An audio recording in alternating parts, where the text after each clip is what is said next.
What's up, guys? Welcome to episode 101, Convos on the Pedicab. It's a beautiful Sunday afternoon here at Metro Cycle Cabs. I'm here with a very special guest, my friend Kyle Murphy. He's the president of the Austin Bitcoin Club, and he is also the founder of Pleb Lab. You want to tell us what Pleb Lab is real quick? Yeah, sure. So no longer the president of the Austin Bitcoin Club. I passed that torch off to a good friend of mine. Pleb Lab is the world's first Bitcoin Lightning-focused accelerator program based here in Austin, Texas. What does that program do? That program essentially provides resources, access to space, network, and like a host of other things. The goal really being to help, as the title suggests, accelerate Bitcoin startups faster than they would otherwise on their own. Okay, and what do you specifically do to help make that happen? We provide access to a space, other developers, access to our networks through Austin Bitcoin Club for early user growth, product feedback, our network of investors for access to capital. And so do you guys set up small businesses, restaurants, bars with wallets? We have businesses inside of our accelerator program that have a focus on small business adoption that have done that. But Pleb Lab's focus itself is on the small businesses that are themselves Bitcoin startups. Okay. So Austin Bitcoin Club and our community at large has done a lot of onboarding businesses around the city of Austin, but it isn't my business focus. Okay, so that's an act of goodwill to help adopt. Yeah. Okay. Yeah. And so you guys help companies run different Bitcoin networks. Well, there's one Bitcoin network, and then there's the Lightning network on top of it. Those two protocols things, based on the Bitcoin network. That's what I mean.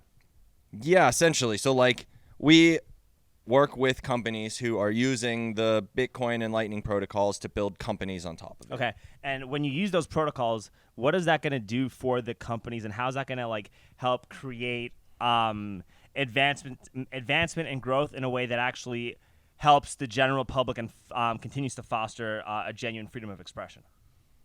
Sure. I mean, I think one of the easiest ways to kind of work through the analogy that many people might understand would just be looking at it the same way you look at the internet, right? The average user of the internet, myself included, I would assume probably you as well, have no idea how the protocol behind the internet works. I have no clue. I'm computer illiterate. But you use the internet every single day. Yes.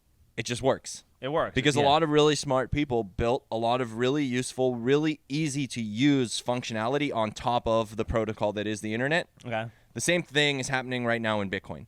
And you can think of it basically the same way. It is a network that is allowing people to build things on top of that network. And every single day and every single new thing that gets built on top of that network makes the network more accessible and easier to use and understand. The majority of people will not reach the end of the road and be using Bitcoin with a deep behind-the-scenes technical knowledge of how it works. It'll just work. Okay, so Bitcoin and the Bitcoin-based blockchain will help create networks that'll improve your ability to go online and do computing and communicate. Yes. So where Bitcoin differs from the internet is, if we just keep working through this analogy of understanding it through the lens of how the internet worked, the way that the internet worked was it was a network, and things got built on top of that network. Where we want to introduce the concept of money, right? Bitcoin as a currency, an asset on top of the network. What we have with Bitcoin is unique, that's different from the internet, is that you can actually buy a piece of the network as an asset. And the way that works is through computational technology. You have this distributed ledger. Everybody sees the piece of information that they own and can verify that. So what you're able to do on the internet was you were able to buy things that got built on top of the network. You could buy pieces of Google and Amazon and Apple early on.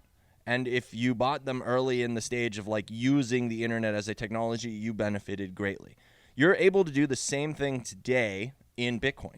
That's what my company's doing behind the scenes, is it's investing in the things that are being built on top of the internet 2.0, if you will, the Bitcoin network.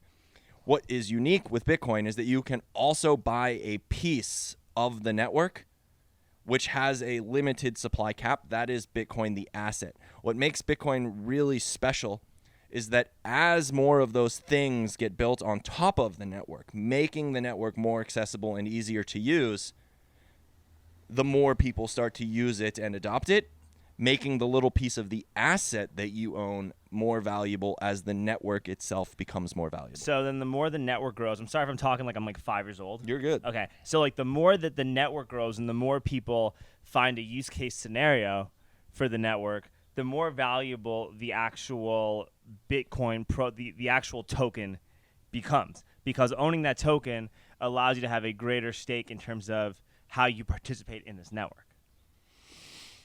Well, no, not necessarily. You don't. So, like, a lot of like cryptos will allow you more say in how the network grows by owning the asset. Okay. In Bitcoin, that's not necessarily the case. So, having the asset doesn't give you any more say over the network than anybody else. Like, I have 1 Bitcoin and Michael Saylor has 100,000 Bitcoin. We both have the same amount of influence over the network itself. Where people like myself can influence the direction of the network is in the things that get built on top of the network. So the actual protocol Bitcoin itself makes very few changes, very slowly, very methodically, because it's already essentially where it needs to be. Everything that happens now is happening on a second layer, which is called Lightning.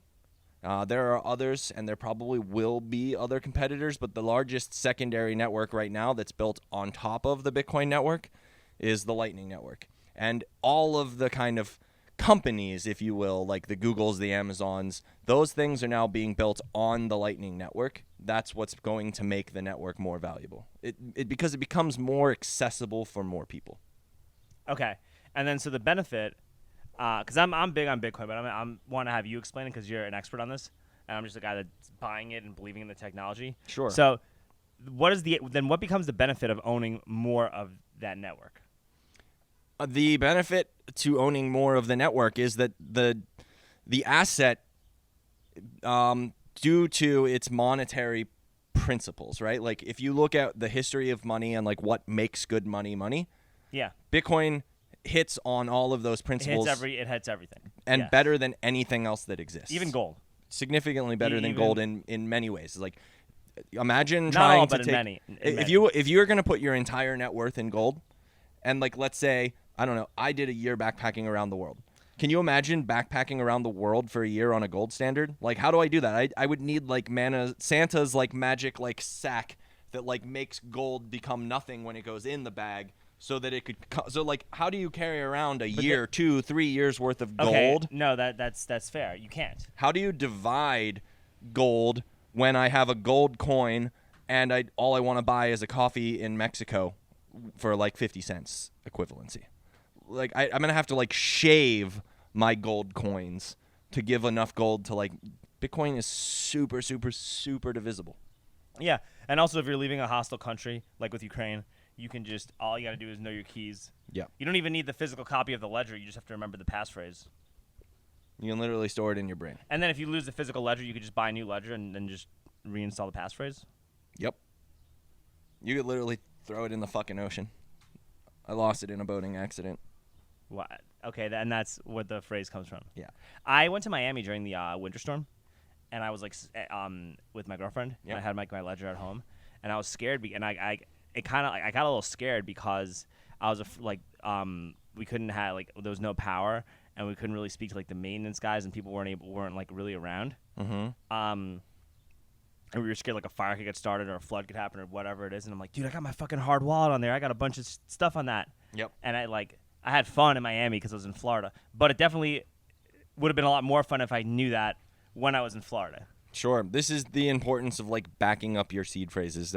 People do like a lot of really interesting things to make it extra secure. Like a lot of people will like stamp it onto steel plates, things that basically become fire resistant, so that like even in like worst case scenarios, your whole house burns down.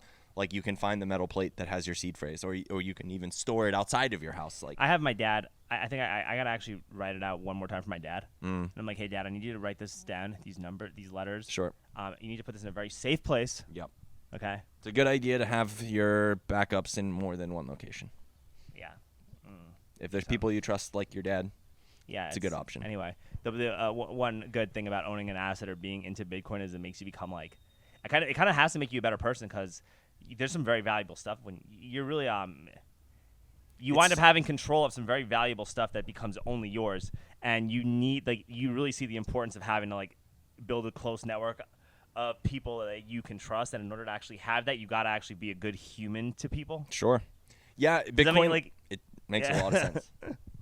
It makes a lot of sense. No, it's like the thing about 100% sovereignty is that it also requires 100% personal responsibility. Yeah. This is the trade-off that we made over the years with like institutions like banks, especially at the scale at which they've grown, is that you no longer take that personal responsibility, but we're slowly starting to see behind the curtain that we've lost most of our sovereignty. And then you also see what we've devolved into. Yep. And, when you lose your sovereignty and when you lose that responsibility, you become less and less your true self when an outside institution that is extremely powerful has total control over your money, even if you think you have control over it. Right. You don't want to create a society that facilitates helplessness, powerlessness, weakness, insecurity, anxiety. Like, I don't. And that is the fiat world. Yep. I agree. It's not pretty. It's not. I'm not on your level where I have everything in Bitcoin. But I think it's one of those things where it's a journey. You do what you got to do. Yep. One day at a time. I actually have some gold and silver. I don't think there's anything wrong with gold and silver. I think there's a reason that gold and silver was a monetary asset for a really long time. I think in a world where like you go all the way out on the scale of like where Bitcoin goes, I think things like gold and silver could act as your kind of like it could still act as a money that's like, so like there's a lot of conversation in the space right now about making Bitcoin more private. Like it's a pretty private technology, but there's room for more security and more privacy. Well, because everything's on a ledger. Like you see everything. Right. And that's why like when you can go on Glassnode, right? And you can kind of see with Ethereum, right? And you could like go on Glassnode and you could like see people like Dylan LeClaire and Will Clemente. They do like really in-depth on-chain analysis about where Bitcoin's going, where it's moving, who's buying what, how much is being sent to cold storage, what's the MVRV, like all these technical terms. Sure. That demonstrate whether or not you're buying it at a premium or at a discount, right? All of that is pretty easily measured in an extremely transparent scale, way more so than stocks or banking or a country's national debt. A lot of people, they don't understand that, but that is how it is on Bitcoin.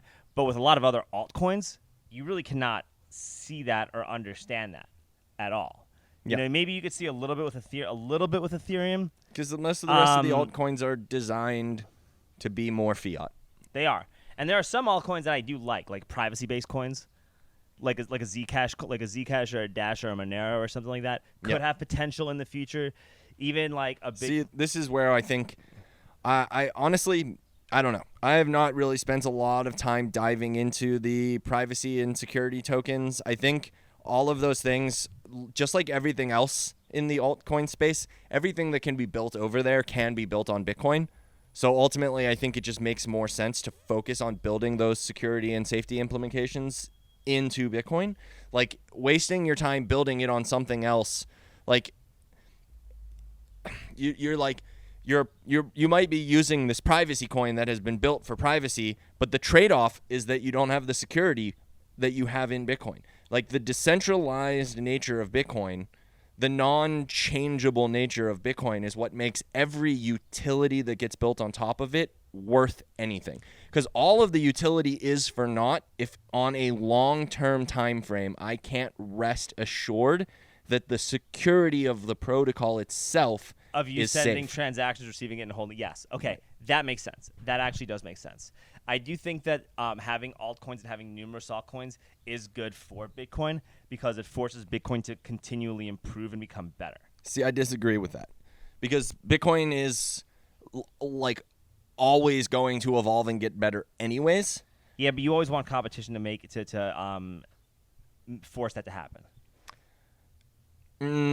I think we would be better off if the people that were focused on building those things on competitive and competitive chains were just building it on Bitcoin, we'd be moving along faster than we are, because like it works differently on Bitcoin than it does on these other coins. So like you can go and prove a theory and like build a utility or whatever on another altcoin, but then to build it on Bitcoin, like great, you've proven it over in the sandbox, if you will, but you still have to come build it on Bitcoin, and it's a fundamentally different thing to build it on Bitcoin.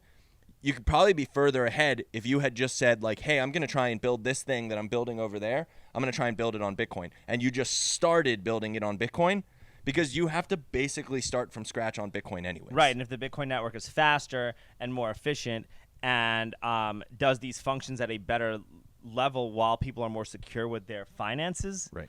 And their privacy is also protected, why would you use these other tokens? The thing for me ultimately always boils down to the security model. You can go and play in the sandbox, but everything that gets built over there needs to get built over here and will get built over here. Some of the stuff that gets built over there is nonsense because you're building it in a poor incentive structure. You're building it on a riskier asset. You're building it on a thing that doesn't have the same kind of like, it doesn't create the same incentives as Bitcoin. To your point earlier with Bitcoin, like creating better human beings and like forcing you and striving, it like makes you be a better person. Like all of the incentives that Bitcoin creates like utility that gets built that actually gets needed. If you're building it on a nonsense token that's centralized and changes willy-nilly because a development team decides that they're going to do this different thing, like it all creates different incentives that creates a lot of things being built that aren't actually necessary. Decentralized finance, right? DeFi. Like, look, I don't need that on Bitcoin. Why don't I need that on Bitcoin? Because I believe that the future is a one money world. I don't need an exchange that allows me to track back and forth hundreds and hundreds and thousands of different tokens, because Bitcoin is the money, right? So like there's no need for decentralized finance is Bitcoin. It's money that's decentralized. That's decentralized finance. I got a question though. Sure. You're not worried about the implications of a one world currency? No. Based on like revelations, and I'm not like a religious person, but like Nope. the idea of like a global government using a global currency. Why are you not worried about that as it pertains to Bitcoin? I'm not worried about that because what we're describing is a one world currency without the one world order. There's no figurehead in Bitcoin. It's a money that everyone can use freely everywhere, but that no one is forcing me to use. That would be like saying gold was a terrible idea for 5,000 years because of not really a valid reason. Like, no one's centralizing the power of Bitcoin. Governments can get involved. It'd probably be good for Bitcoin. They should. Right. I when I did my episode with Carr, and I've said this on other episodes, that the city should be adopting Bitcoin for taxes. Yeah, they're working on it. But they got to do it better. For sure. Like, they need to offer people like 30% discounts on their property taxes if they pay in Bitcoin to actually incentivize people to giving their Bitcoin up and using it. We're not there yet. Yeah, by the time we get there, it's not gonna. The city isn't gonna benefit from becoming an early adopter. That's probably true. Although I think we're earlier than you might think we are. And ultimately, at the end of the day, I am a huge fan of the grassroots up, eventually forcing the top down, not vice versa. I don't necessarily care how much earlier the Austin government gets involved. I think the Austin government will get involved because people like me and my friends are going to show that it is such a useful utility. We're going to have all of these businesses starting to accept it. We're going to be operating peer-to-peer on it. It will become at some point inevitable that the city will adopt it because it just makes sense as a network. Good, and in the meantime, I'm going to hodl as much of it as I can. Right. Yeah. I mean, it's the most common sense. In my opinion, I think it's the most common sense way to invest. You just have to turn the noise off. There's a lot right now. We're in a pretty crazy environment. And I want to go back in terms of like how the mining is done and how people know that it's decentralized and how it's protected and how people are not compromised. But we're gonna circle back to that a little bit later. Sure. Because we're talking about I want to talk about all the FUD that's happening. I will say this before we even circle back to that as well, as like I do not have like my deep technical understanding of mining is where I'm much more involved on the other side of the equation. Like, I have an understanding of how mining works, and I have friends that mine, and I'm like connected to the space, but like I do not understand the mining side of things as deeply as I understand the network side of things. I actually want to do an episode with somebody who's like who's like an expert miner to understand, like, so I can get an understanding about how mining the tokens, like mining the coins per block and all that stuff, and producing the Bitcoin, how it's incentivized, like how they incentivize honesty and transparency, because right now it is the most transparent form of money. Sure. And people ask how, and I'm at a point right now where I'm not exactly smart enough to give a clear I'll see if I can get you connected to somebody. A clear explanation as to why I feel that way, other than people smarter than me are telling me that. Right. And I want to actually get a clear explanation so I can explain it to other people, because I think with stuff like this, and I think Bitcoiners are pretty good at this, is that you don't debate with like people to adopt this. You don't yell at them. You don't talk down to them. My thing is that you have to be very nice to people. Sure. Who disagree with you. I'm like, hey man, here's why I disagree with you. Here's this article. Take a look at it. Let's talk about this. We'll do this at your own pace. I'm just showing you this because you're my friend. By the way, don't be buying Bitcoin when it's 50K a coin. Like, I was telling people that, like, dude, wait till it gets down to 20K. Like, it will go lower. Just wait. Don't put your life savings into it. Put only like 1% of what you make. Buy Bitcoin every day. Yeah, what you can afford to lose.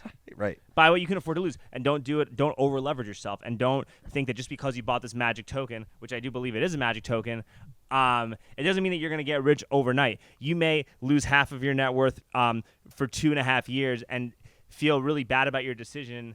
But if you just hold on to it and you have a low time preference, like, eventually, if you zoom out and don't think about it, you'll see tangible benefits to owning it. And I do really believe that. Sure.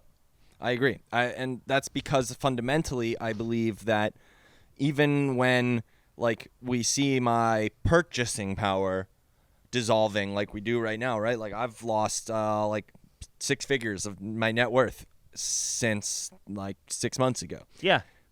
But at the same time, that's in purchasing power as we kind of understand it today. In purchasing power in Bitcoin, my net worth has gone up because I have more Bitcoin than I did yesterday. And the lower the price goes, the more Bitcoin I get for the fiat that I pump into it. And ultimately, because of the fundamentals of Bitcoin, with 1 = 1 being kind of thermodynamically sound you're principles. You're going to have more Bitcoin. 1 = 1. That is not changeable. You cannot factually change 1 = 1. That's how math works. I know, like, some teachers in, like, Portland, Oregon want to believe that 1 = 2, but that's not how it works. Well, men can get pregnant now, Kyle. I know. We're in a fucked up time. Well, if you don't think that, then they can confiscate and seize your bank account. Right. That's another great benefit of Bitcoin. So 1 = 1, and you can't confiscate the 1 = 1 that I own, right? So, like, I have 1 Bitcoin. I know forever that 1 Bitcoin will equal 1 Bitcoin. That helps me rest assured that I have a value layer that I understand. It's not about the purchasing power that you understand today. It's about the belief that money is our value system. I put my time, my energy, my resources into this tool that everyone is supposed to understand equally. The reason that everything's all fucked up now and men can get pregnant and women are men and men are women and, like, 1 = 2 in Portland, Oregon, and, like, the healthcare system's broken and government is broken and education is broken. The reason that everything is fucked up, everything, is because everything is built on top of a value system that no one understands.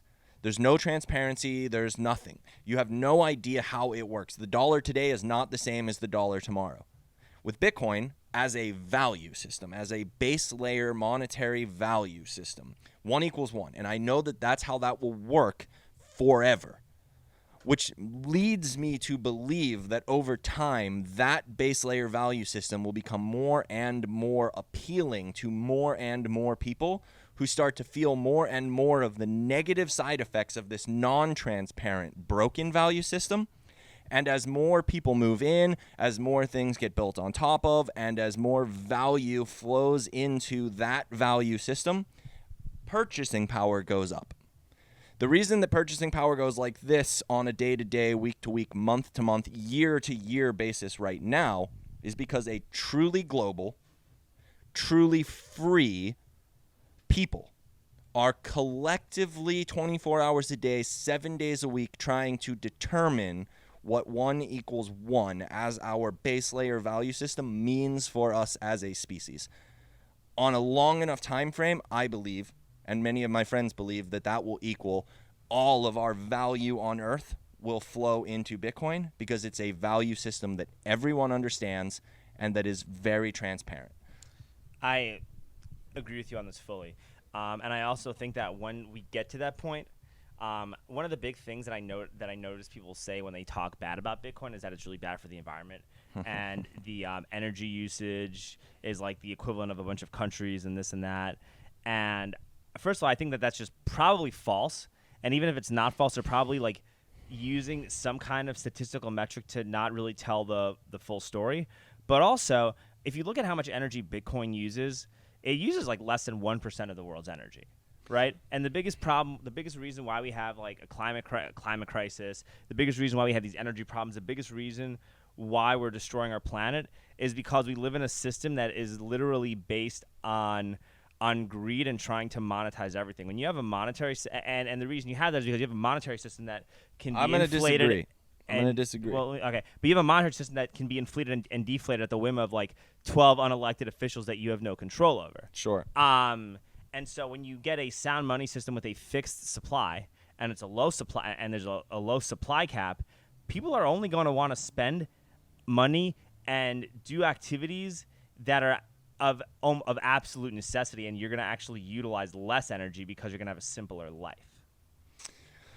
I will agree with some of that and disagree with some of that. I ultimately believe that everything, even on a Bitcoin standard, will be monetized. Because as I was just explaining, monetization is just our understanding of a value system. Well, of course it's going to be monetized, but you're going to have a more deflationary supply of a deflationary monetary system. And when you have a deflationary monetary system, you just expend less energy because there's less of an incentive to be greedy. Well, yes, but not necessarily. What there is less of an incentive to create nonsense. Yeah, okay, that's what I mean. Yes, you have less of an incentive to create nonsense. That was a better. That's actually a much better. Right. Like, but so even in a system where nonsensical, like actual value creation happens, there's still tons of room for more consumption than we have today. Yeah. Well, but here's the thing that I think where I mostly disagree with your sentiment is that, like, even if we consume 100x more energy than we are today, it is less about how much energy we're consuming, and it is more about how efficiently we are consuming that energy. Energy consumption has built the civilization we live in today. Okay. We created fire. It was like the very first stage of energy, right? Yes. And then you had electricity. Okay. Hold on, I want to say one thing real quick. Yep. I don't mean to interrupt you. The more nonsense that you produce, sure, the more energy you waste. Right. And that was what I was trying to say.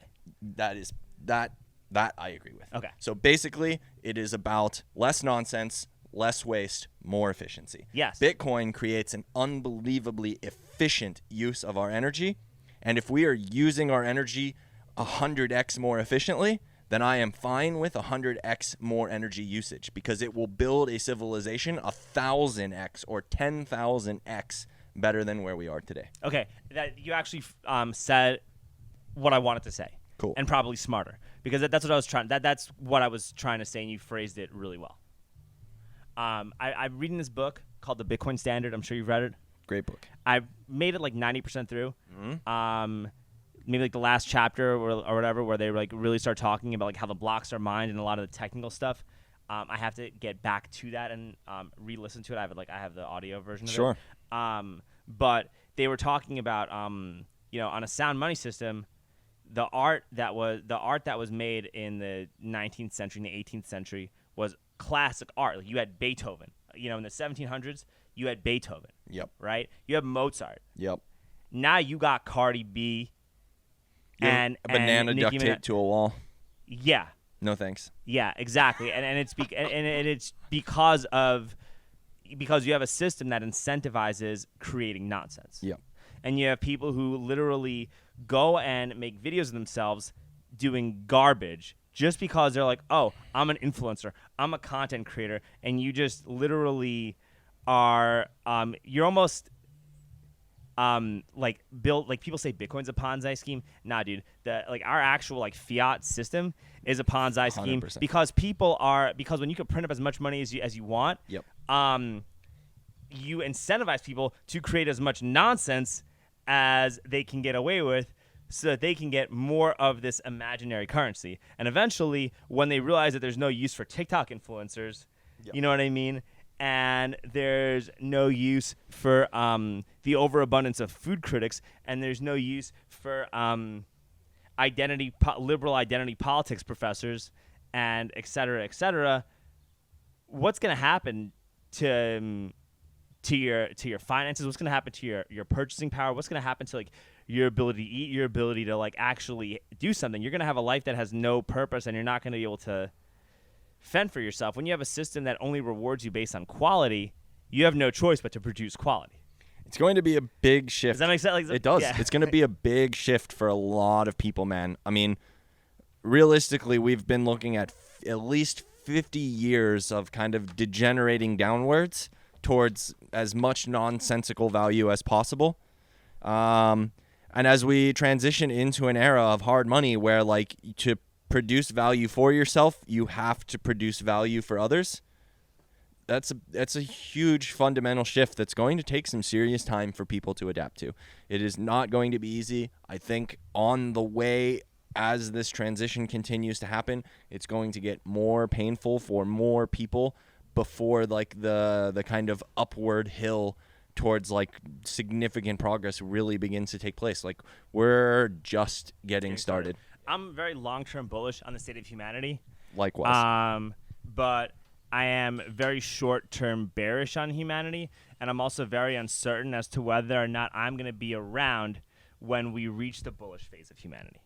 Well, here's what I will say to that. That makes sense. Here's what I'll say to that. I am also long-term bullish on humanity. Short-term on humanity, I am concerned with where we're at, but I also am part of humanity currently, and I'm bullish on my ability to do what I'm able to do. So, like, ultimately, for that long-term progress that we want to see and that we hope we're around for, in my mind, the best way to be around for any of it is to actively participate in building it as much as I can every single day. All right. What I want the world to be, I use today. You're your agent of change. To try to get as close to that future as Kyle, I can. I 1,000% agree with you.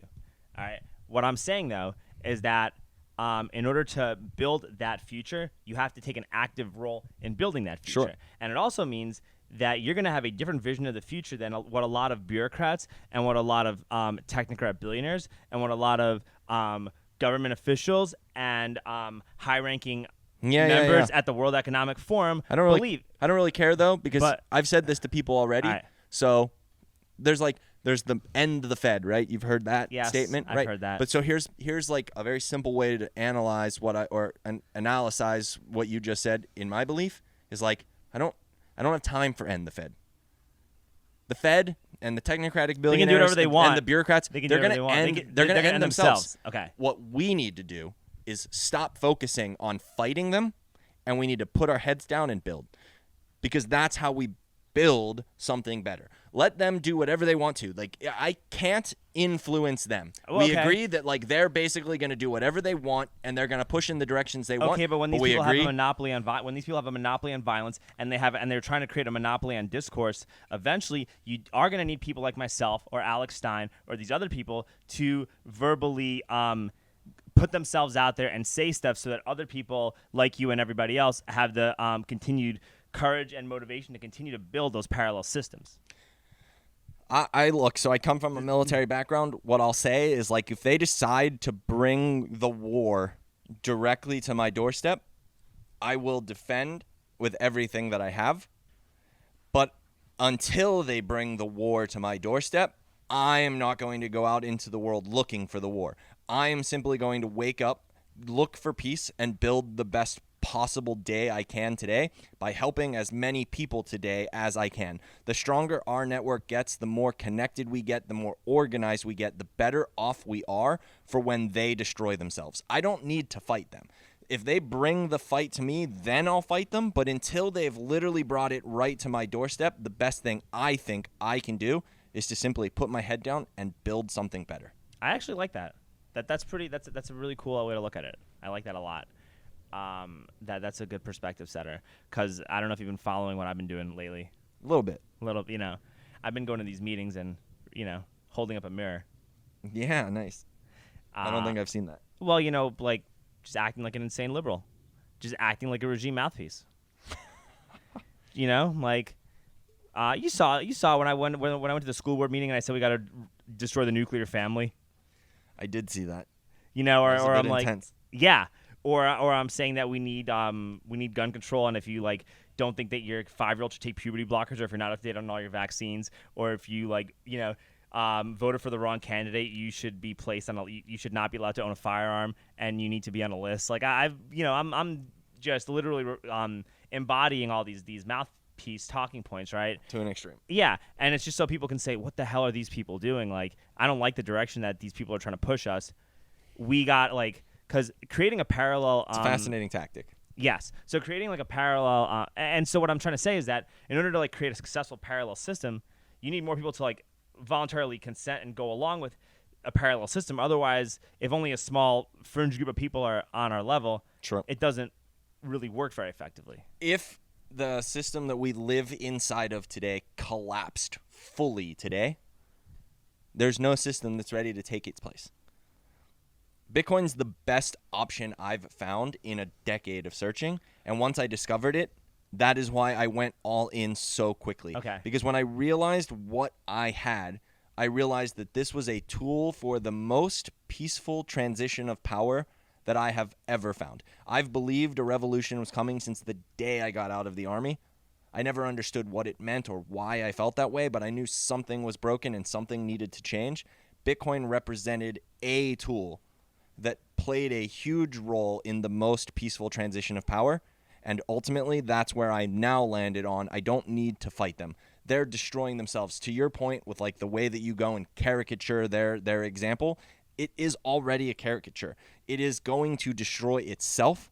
So my mission now is to put my head down and build as fervently as possible, because we need that transitionary tool. We need that transitionary value system to be ready to go. And that explains why there's so many of these World Economic Forum meetings that are happening because they know it's collapsing, and they need to it's a desperate attempt to try to still have control when everything collapses. And that's why there's build back better.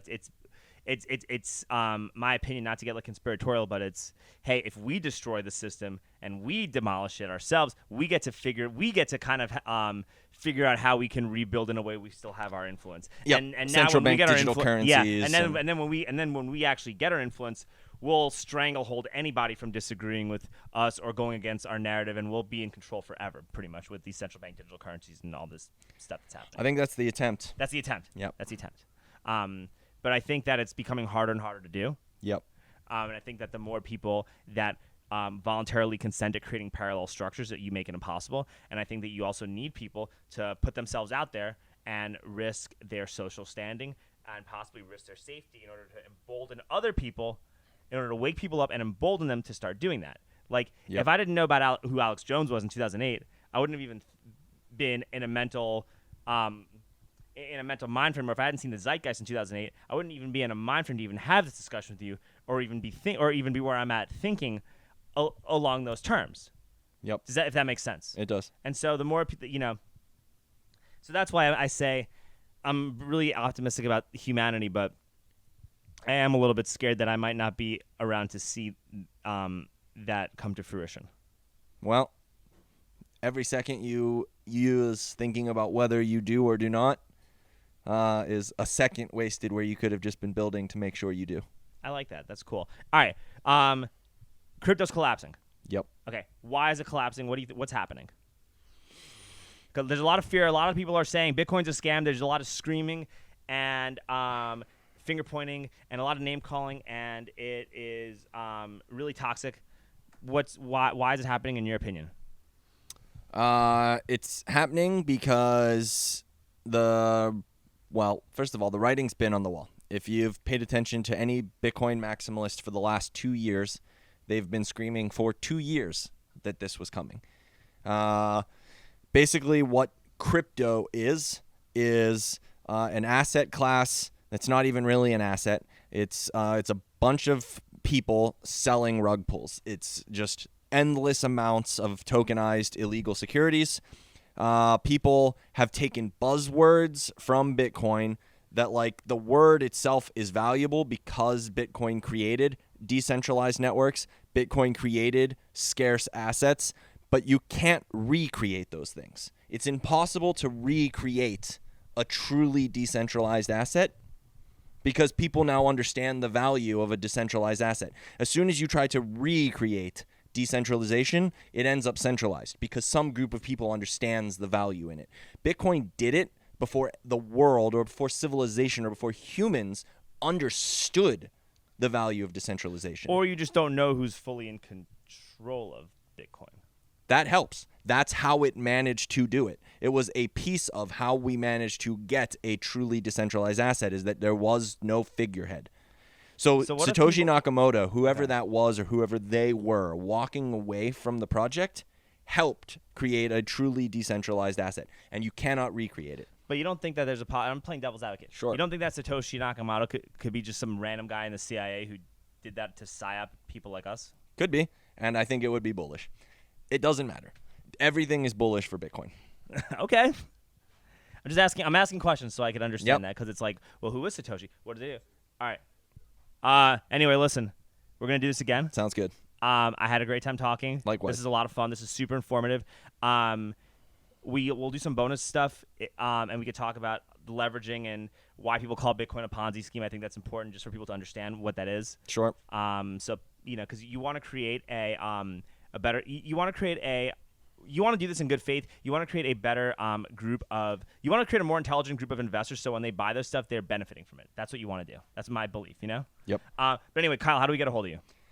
You can find me on Twitter at _Bitcoin_bum. You can also reach out to us on our Twitter account for Pleb Lab, which is at Pleb Lab. And then finally, you could also reach me at Kyle@AustinBitcoinClub.com. All right. Kyle Murphy, ladies and gentlemen, thank you, dude. Thank you so much. Yeah, of course. Thanks for having me. I really appreciate it. This is super informative. Thank you. Until next time.